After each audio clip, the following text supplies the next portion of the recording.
Oke, haleluya. Selamat datang dan selamat tahun baru 2023. Tahun yang saya percaya dan saya mau imani bahwa Tuhan akan memberkati kita di dalam tahun ini dan tahun ini akan menjadi tahun yang baik bagi kita yang percaya Tuhan. Amin. Karena kita percaya Yesus, kita percaya Tuhan, tahun ini pasti akan menjadi tahun yang baik bagi kita semua. Haleluya, haleluya. Does it sound okay? Did you check? All right. Amen. Amen. Why are you standing there? Malam ini kita lihat di dalam buku Kejadian pasal 5. Malam ini saya mau berbicara message yang pertama untuk tahun ini adalah tahun untuk kita berjalan bersama dengan Tuhan. Ya, let this be a year to walk with the Lord, to walk with God, berjalan bersama dengan Tuhan. Apapun yang kita mau lakukan pada tahun ini, mungkin kita sibuk dengan ya urusan sendiri, pekerjaan, keluarga, ya pribadi. Kita belajarlah untuk fokuskan untuk hidup berjalan bersama dengan Tuhan. Ada satu contoh yang saya mau bawa kepada kita di dalam buku Kejadian pasal 5 dari ayat 21 sehingga ayat 25. 24 ya. 24. Alright. Kita baca kalau ada Alkitabnya. Kejadian 5 ayat 21 hingga ayat 24. Ini berbicara tentang Henok atau Enoch. Bahasa Inggris Enoch. Henok ya, nama yang bagus. Ayat 21 katanya setelah Henok hidup 65 tahun. Jadi Enoch sudah hidup 65 tahun. Alright. Setelah Henok hidup 65 tahun, ia memperanakkan Metusela atau Metusala. Ayat 22, dan Henok hidup bergaul dengan Allah. Bahasa Inggris itu berjalan bersama dengan Allah. Ya, to walk with God. Enoch walk with God atau bergaul dengan Allah selama 300 tahun lagi. Jadi maksudnya jangka hayat Enoch itu adalah 365 tahun. Okay? Tapi dia berjalan atau bergaul dengan Allah adalah 300 tahun. Wah, luar biasa kan? Dan setelah ia memperanakkan Metusela dan ia memperanakkan anak-anak laki-laki dan perempuan. Jadi ayat 23, Henok mencapai umur 365 tahun. Ayat 24, dan Henok hidup bergaul dengan Allah, lalu ia tidak ada lagi, sebab ia telah diangkat oleh Allah. Oh, luar biasa. Ya, firman Tuhan. Ya.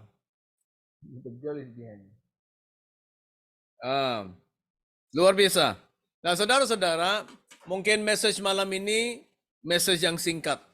Tapi saya ambil contoh di dalam Alkitab karena penting sebagai anak Tuhan, sebagai orang Kristen untuk kita hidup bergaul dengan Allah atau hidup berjalan dengan Allah. Kita tahu cerita dalam Kejadian pasal 3 sewaktu Tuhan telah menciptakan Adam dan Hawa. Di pasal 3 itu kita melihat bagaimana Allah menciptakan Adam dan Hawa dan dia meletakkan mereka di Taman Eden.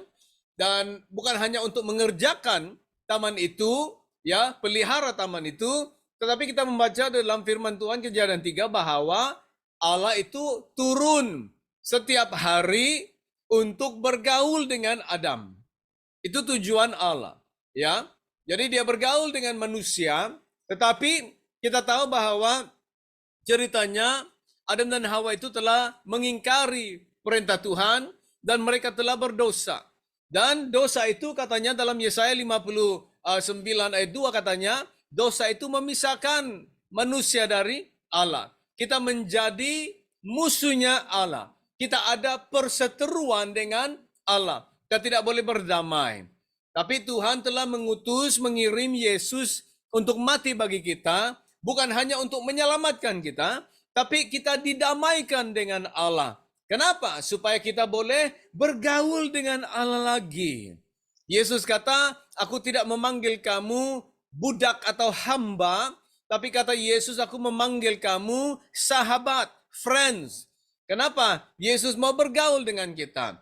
Firman Tuhan berkata, Wahyu 3:20 katanya, Yesus berdiri di hadapan pintu dan mengetok barang siapa yang mendengar suara dia dan membukakan pintu, Yesus akan masuk dan akan makan bersama-sama dengan dia, dan dia akan makan bersama-sama dengan Yesus, bergaul, bersekutu. Jadi Tuhan itu, keinginan Tuhan itu adalah untuk bergaul dengan manusia. Nah, di dalam kehidupan Henokh ini, suatu contoh yang saya pikir agak tepat untuk kita memulakan tahun baru ini. Ada tahun bahwa kita mau berjalan bersama dengan Allah, ataupun kita mau bergaul dengan Tuhan. Katakan amin. Itulah tujuan kita. Ya, setelah kita mengenal Tuhan Yesus. Karena banyak orang Kristen, dia kata dia Kristen, dia datang gereja, dia pergi sembayang. Tapi sembayang-sembayang itu bukan dia hidup bagi Tuhan. Dia datang hanya sembayang saja. Karena dia takut satu hari nanti dia disembayangkan. Tapi kita bukan begitu, saudara-saudara. Kita bukan datang gereja karena mau sembahyang, tapi kita datang gereja karena kita mau mengenal Tuhan, menjadi erat bersama dengan Tuhan, supaya kita boleh hidup bergaul dengan Tuhan dan bersekutu dengan Tuhan, berjalan setiap hari dengan Tuhan.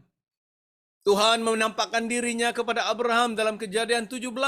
Dia berkata kepada Abraham, Abraham, hiduplah di hadapanku dan dengan tidak bercela.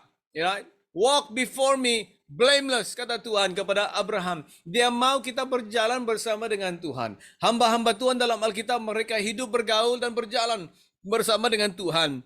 Dan apa yang terjadi? Mereka menjadi orang yang luar biasa. Daud dia adalah seseorang, Raja Daud adalah seseorang yang bergaul rapat, erat dengan Tuhan. Apa yang terjadi? Dia menjadi suatu raja dan pahlawan yang luar biasa. Murid-murid Yesus, Yesus memanggil mereka. Ya, mungkin kita pergi Markus pasal 3 ayat 14 dan 15. Markus ya. Mark chapter 3 verse 14 and 15. Markus 3 dari ayat 13, 14, 15. Alright. Katanya dalam Markus 3, 13, kemudian naiklah Yesus ke atas bukit. Ia memanggil orang-orang yang dikehendakinya dan mereka pun datang kepadanya. 14. Ia menetapkan 12 orang untuk menyertai dia. Katakan menyertai dia. To be with him. Menyertai dia. Dan untuk diutusnya memberitakan Injil. 15. Dan diberinya kuasa untuk mengusir setan. Jadi ada 3 perkara di sini. Waktu Yesus memanggil 12 muridnya itu, bukan hanya untuk dia pakai mereka untuk melakukan mujizat, memberitakan firman Tuhan. Tapi yang pertama, di ayat 13 itu, 14 menetapkan 12 orang untuk menyertai dia. Dalam bahasa Inggris, to be with him.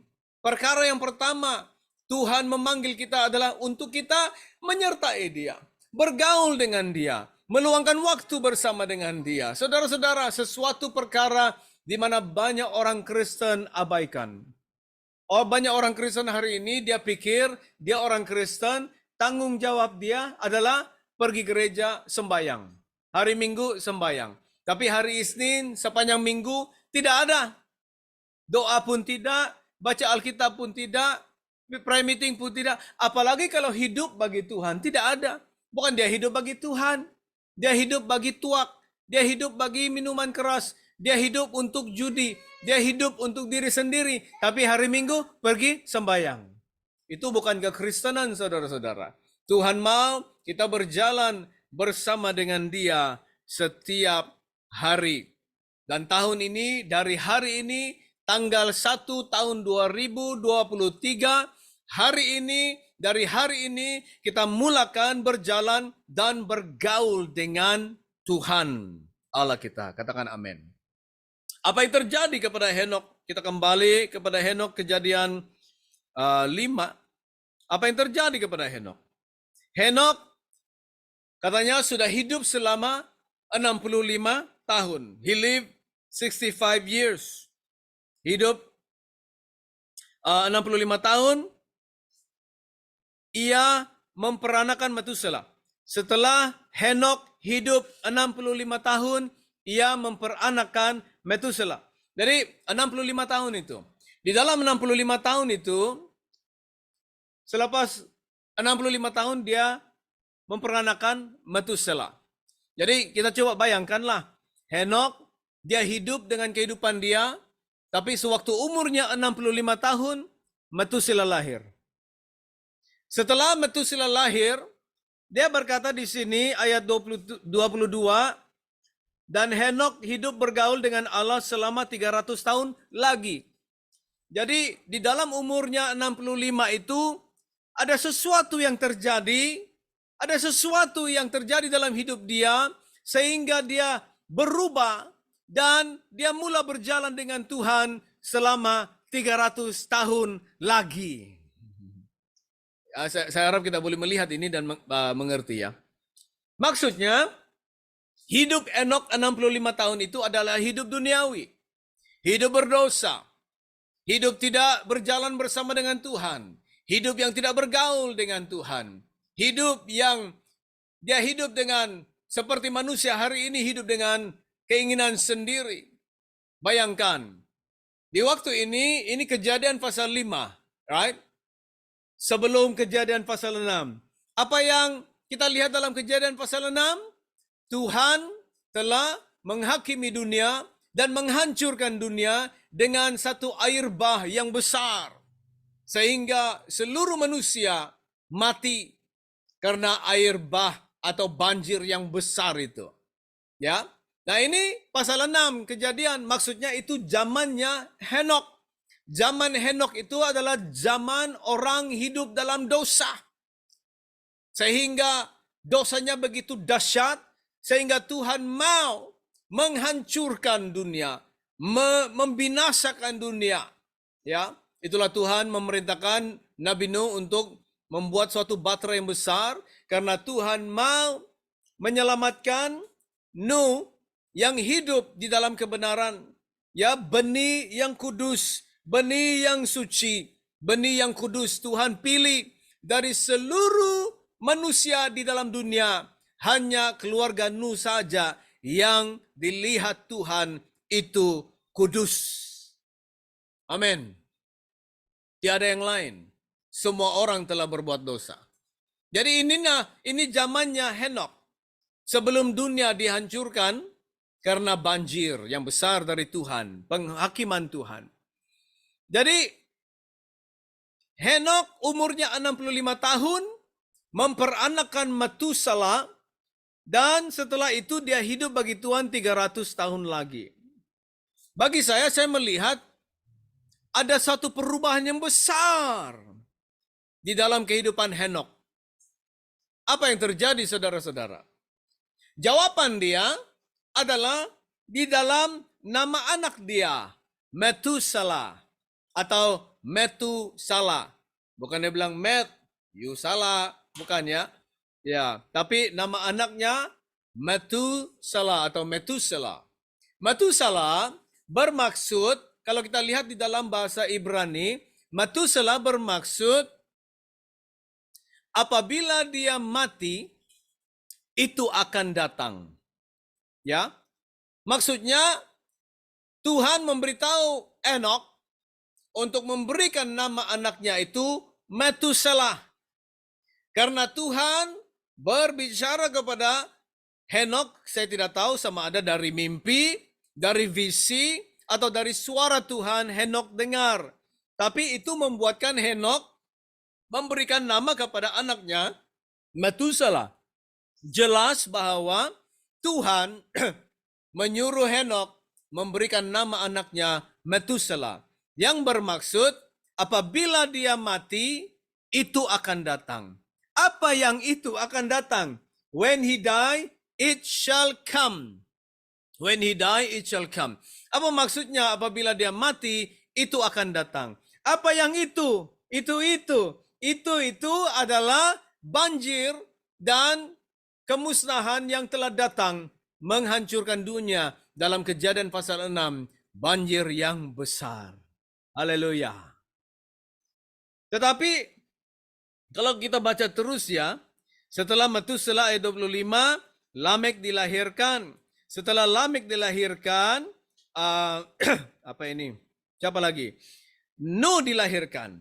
Oke, Metusela dilahirkan. Setelah Metusela lahir, dia meninggal. Lamek dilahirkan. Setelah Lamek dilahirkan, meninggal, Nabi Nuh dilahirkan. Nuh itu bermaksud damai. Ya, jadi di dalam zaman Metusela, apabila dia mati, banjir akan datang menghancurkan dunia. Tapi itu terjadi dalam kehidupan Nabi Nuh. Tuhan berjanji setelah dia menghancurkan dunia, akan ada damai sejahtera. Haleluya. Nah, saudara-saudara, ini yang membuatkan Henokh itu berubah. Ceritanya berubah. Dari dia hidup selama 65 tahun, tiba-tiba dia berubah, bergaul, berjalan dengan Tuhan selama 300 tahun. Dan katanya, dan Henokh itu tidak ada lagi. Karena Tuhan sudah mengangkat dia. Saudara-saudara, itulah tujuan kehidupan kita di dalam dunia ini. Kita bergaul, berjalan dengan Tuhan di dalam tahun ini karena suatu hari nanti kita akan diangkat oleh Tuhan. Amin. Orang yang tidak berjalan dengan Tuhan, bergaul dengan Tuhan tidak akan diangkat. Tapi orang yang bergaul dengan Tuhan, suatu hari nanti kita akan diangkat. Jadi message-nya tahun ini saudara-saudara, kita fokuskan untuk bergaul, berjalan dengan Tuhan. Berjalan dengan setia. Kita bermula dengan menerima Yesus dalam kehidupan kita. Sudah Krismas, sudah berlalu, kita dengar khotbah bahwa penting untuk kita memberikan hati kepada Tuhan Yesus. Ini satu permulaan yang baik untuk hidup di dalam tahun yang baru ini. Tahun yang baru ini, saya mau imani, bukan saya mau nubuatkan, tapi saya mau imani bahwa tahun ini akan menjadi tahun yang baik bagi Anda dan saya, saudara-saudara. Kenapa? Karena kita berjalan bersama dengan Tuhan. Ya. Tapi saya tidak menubuatkan bahwa tahun ini akan menjadi baik bagi semua orang. Karena hanya kepada mereka yang berjalan bersama dengan Tuhan. Ya, kalau kita orang Kristen tidak berjalan bersama dengan Tuhan, janganlah kita harapkan tahun ini akan menjadi baik. Di dalam tahun ini, masalah akan datang. Krisis akan datang. Kita tidak tahu bila. Kita tidak tahu bagaimana dahsyatnya atau kerasnya itu akan terjadi. Sama ada dalam kehidupan kita sebagai pribadi, keluarga, ataupun kota kita atau negara kita, kita tidak tahu. Tapi perkara-perkara ini biasa akan terjadi. Tetapi kalau kita bersama dengan Tuhan, tahun ini akan menjadi baik bagi saudara-saudara dan juga saya. Dorongan saya pada malam ini, dari hari ini, berjalanlah kita bersama dengan Tuhan. Setialah, kadang-kadang tidak mudah untuk berjalan dengan Tuhan, tapi bertahanlah saudara-saudara. Setialah. Kesetiaan itu berbaloi. Kesetiaan itu diberkati. Kesetiaan itu adalah satu karakter yang Tuhan cari dan lihat dalam hidup kita. Amin dan amin. Tuhan memberkati. Mari kita berdoa. Bapa, terima kasih firman-Mu malam ini. Terima kasih, terima kasih.